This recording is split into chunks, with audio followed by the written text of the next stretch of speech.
My compadre from the NFL Media Group. He's on NFL Game Day first before NFL Game Day morning every single game day, and that includes this coming Saturday to kick off Wild Card Weekend back here on the Rich Eisen Show. Coach, what do you think of when you hear that from Kubiak? Yeah, it was heartfelt. I really it was great to see a guy go out on top, and he made it very clear. I'm not coming back. I'm retiring. Couldn't believe that could change. He's a young man, but just to see the emotion, the very real emotion, and that's Gary Kubiak. Gary's not a huge ego guy. He loved coaching. He loved every aspect of it, and you could hear in his voice and the way he laid it out very directly that I can't do it any other way, and the way that I have to do it. And it's a grind. We've always half joked, this job can kill you. And Gary, there's those that I'm sure he was referring to people say, well, you can delegate this, you can delegate that, you can change. Well, no, you're wired the way you are. You're going to obsess over certain things. You're going to do your routine the way you're going to do it. And he realized that, you know what, I just can't do this anymore. And you've got to give him great credit for it. And I'm thrilled that he's able to go out on top the way he is. One year, Brian, I was at the Combine with both Dick Vermeil and Jim Mora Sr. when they were doing it for the NFL Network years ago. And I had a conversation with them about when they figured it was time to stop coaching. And they said, both of them agreed, it was when the exhilaration of winning lasted a shorter period of time than the depression over losing, is what they said. And that they just realized you just can't live life like that. And it just, it's always stuck with me. When you're in the league long enough, you recognize that really is an issue, because in order to hold off the lows, to not just be absolutely devastated, and the nights when you lose, when you know you're not going to sleep, no matter what you do, in order to hold that off a little bit to keep your sanity, you also have to kind of hold off the highs. And now you're in that gray twilight, as they say, that you're neither winner nor loser. That takes the joy out of the game as well. And it's not a matter of, he's going to miss the game, he's going to miss the players, but it's like when you talk. I remember when Jonathan Ogden and was talking with me about leaving the game, and he had the toe issues, and he said, Coach, I know I can still play. I just also know that I can't do in the offseason the things I know I'm going to have to do to get ready to play next year. I just can't do that anymore. And I think that's very applicable here. It's not a matter of, could he still coach and do those things, but all this 24/7, and it is 24/7, 365 days a year. It's that grind. It's that grind to keep in mind.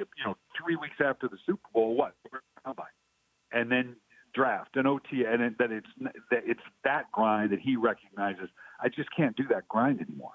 Brian Billick joining me here on the Rich Eisen Show. Denver, where you got a Hall of Famer and John Elway is the boss. We're just assuming that that's the best job out there. What would you say, if you agree that it's Denver, the other one that you think is the most attractive job that's out there for a head coach in the NFL right now? Well, first, every job in the NFL is a good job at the end of the day. I mean, you can handicap them and people can say, well, this is good, whatever. But if you're in the market, if you want to coach, it's interesting to me that currently all six of the jobs all have, as is typical, all have questions of quarterback. The job themselves and ownership, there's some maybe ownership's better than ever. Denver, obviously, very successful situation, and you can see where that would be coveted. But the number one question is, and when you look at these jobs, every single one of them have, what's the quarterback situation in Buffalo with Tyrod Taylor? Do you believe in Blake Bortles in Jacksonville? Is Jared Goff going to be a guy in Los Angeles? In Denver, is Paxton Lynch? Or Trevor Siemian, San Diego? How long is Phillip Rivers? Are we at that point? San Francisco, it's kind of scorched earth. We got to start over across the board, sounds like. So, those are going to be what you look at in terms of saying, okay, what is the window? And as is typical, the jobs that are available, the ones that have struggled at quarterback. That's just the way this league works. That's going to be the number one question that any coach will look at coming in. Well, San Francisco area very well. Obviously, you have history there. You're a Walsh guy, and on your family tree is a guy that I'm pounding the table for. I love him. I love David Shaw. He's on your coaching tree. What do you think of his abilities to maybe step to the next level or even interest level in that? Absolutely, 100%. That you just take the Brinks truck down there. That's what I would do. And just say, David, what does it take? Yeah. And Dave, he's an outstanding coach. He's got the pedigree. I think at some point he will leave to go into the NFL. I know David. He played for me at Stanford. He coached for me in Baltimore. A brilliant coach. I think there's that kind of drive in him. Is he done at Stanford? Because he really again, he's a Stanford grad. He loves being at Stanford. So I don't know. Yeah, no one's going to know. But David, I believe he will come to the NFL at some point. The fact that it's right there and that he doesn't have to move could be attractive. But I'm with you 100%.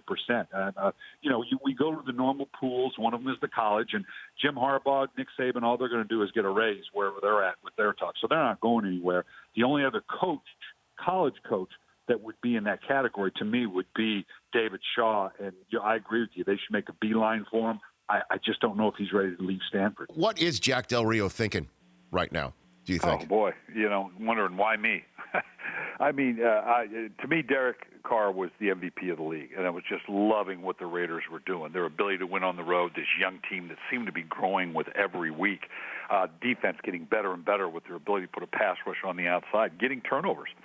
They were right up there with Kansas City, and to me, they were primed to go into the postseason and really do some damage, even if it meant going on the road. Now with the quarterback position, it's Tom Brady and the field, so to speak. Feels like Tiger Woods a few years ago in the PGA. Just take the field. Ben Roethlisberger, certainly Kansas City, what they've got going on, but with the quarterback situation, what's going on in Houston, in Miami, and now with Oakland. Can they even go into Houston and win a game? This is going to be tough. Yeah, but how do you coach up a rookie for a playoff game, Brian? Well, and of course, from day one, you talk about next man up. We're all about next man up, and you prepare your team for that. But this is at the quarterback position. This is at a quarterback that was at an MVP level. And we talk about, geez, what a great loss it is for Matt McGowan. Taking nothing away from Matt McGowan, we have no idea how good he is and whether he could even get it done compared to Connor Cook. He had 8 games starting as a rookie, and he had rookie-type numbers, under 60%, 11 touchdowns, 11 interceptions. So certainly you got to figure he's got more of a chance than Connor Cook. But is that good enough play at the quarterback position on a team? And they're going in and playing the number 1 defense in the league in Houston. So this looks like an uphill battle. You do what you can. You hope your running game can kick in. Your defense, you got to get turnovers. And maybe you have to roll the dice a little bit more and do a little bit more than is prudent in terms of trying to generate turnovers and leave yourself a little vulnerable because a short field is about the only chance you've got of your offense producing. And because your phone was cutting in and out, give me your answer. I didn't hear it. What went wrong for Chip Kelly? Well, I think it was a matter of, and that's not to say that Chip Kelly's way of doing it could work, couldn't work, whatever. It is so dramatically different than the NFL.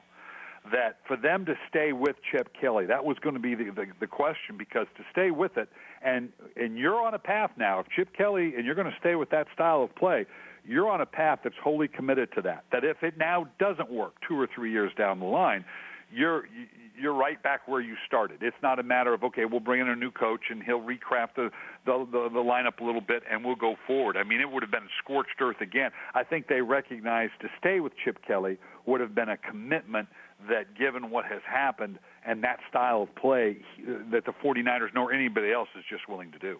Coach, appreciate you calling in twice. I'll see you on NFL Game Day first on Saturday at 10 a.m. Eastern Time. Look forward to that. Sounds good, man. You got it. That's Brian Billick of the NFL Network. The Rich Eisen Show, weekdays at noon Eastern on Audience.